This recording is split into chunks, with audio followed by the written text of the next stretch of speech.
Happy birthday to you. Tangonvunza nyadza namowana. Zanatela guess. Happy birthday to myself. Zamanutso aliga. Long times no story selfie young unless ndaga hangwa na Sophia. Nana manutso aliga. Confused wakawandiro. Answer mira pose. No problem, check. Every girl But wanna I'm get a telling picture. wandiro. Every guy wanna get a feature.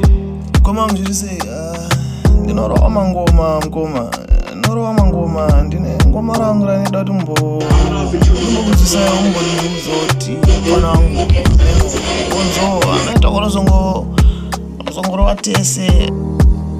Confused madam wangu anakira niwe last number unzwa udeniwo atirari tomuti kana mangoma ako torara achirizwa azoti chamati iyo chitsama wenonogara confused wacho but mbata ngoma mubata zvino ngoma mubata kumaketana sei kune MaZimcelebs kangonzwa kanyaya chiri Me a video ndichigeza.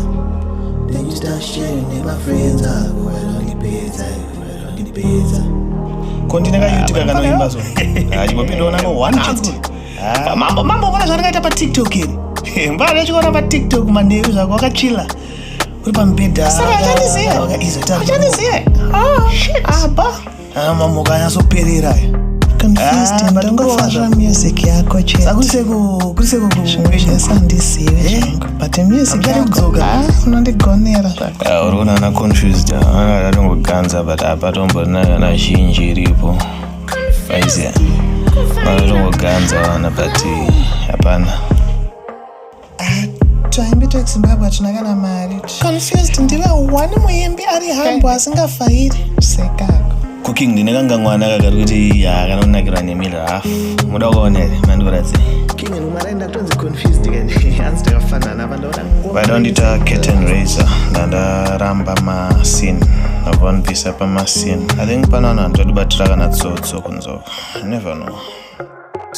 Ngatitotore mapicture shazi isusu tabhadhira mari yedu tabhadhira yose kuona saka wakatoti usikukwanisa tora nesi mapicture ka isi tabhadhira mari yedu tafamba kaisi tayozona iwewe sekerera mirai patoni sikana mapicture acho anombobuda confused acho asitombosekerera pamwatsapo kutsamwa sitabhadhira sikamubatika lini kuvazima chimbosvikeusha ungagumira pajoza